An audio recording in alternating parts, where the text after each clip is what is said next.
Hi, third grade thinkers, it's Miss Burbank here. Welcome to tonight's homework help.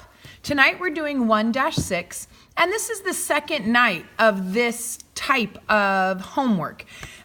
This is from our curriculum homework math book, and I wait to give this out because it is really heavy into word problems. And in order for us to be successful, we have to learn how to read and annotate word problems properly. So we've been in class using our cubes worksheet as well as following the RDW process to help us solve word problems.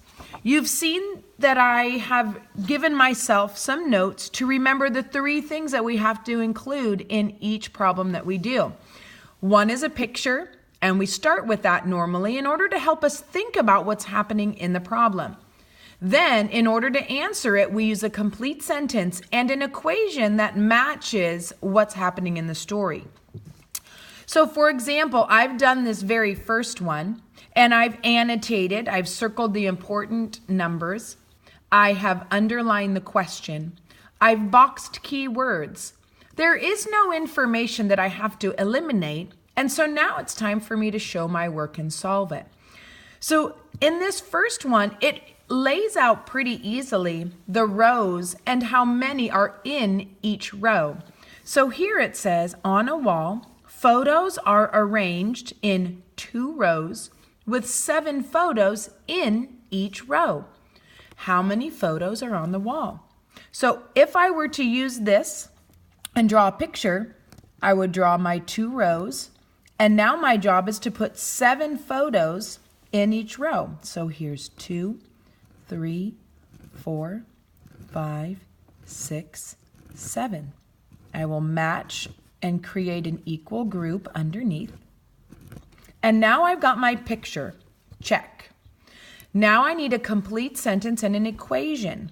Well, I can't do the complete sentence yet because I don't know exactly how much are on the wall. I can see that I can count by 2s with my fingers, or I can count each individual dot. Now, whichever one you're most comfortable with, but hopefully we can develop some fluency and you know your count bys by 2. I'm going to do that.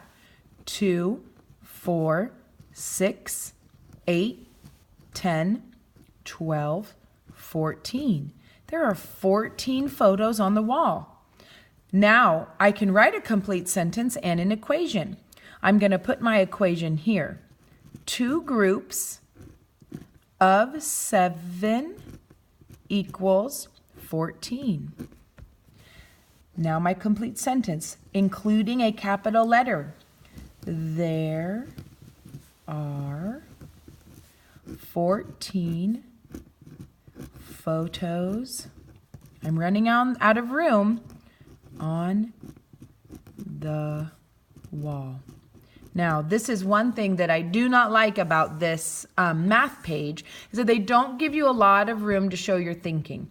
So, please feel free to use the sides and whatever space you can in order to fit your thinking in there. Now, parents, it's important for you to know that if there is a full page of word problems, I've told the students to pick 3 of them. Pick half as many as are on the page. So they only need to do 3 of these problems. If the math page has a mixture of problems where they're doing computation, they're doing counting and word problems, they are expected to do the entire page. So again, if it's a page full of word problems, they do half. If it's a page of mixed practice skills, they're doing them all. Now, what is also important to know is division. This is a multiplication problem.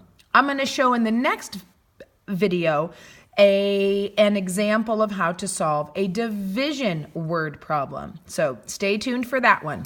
Bye, everyone.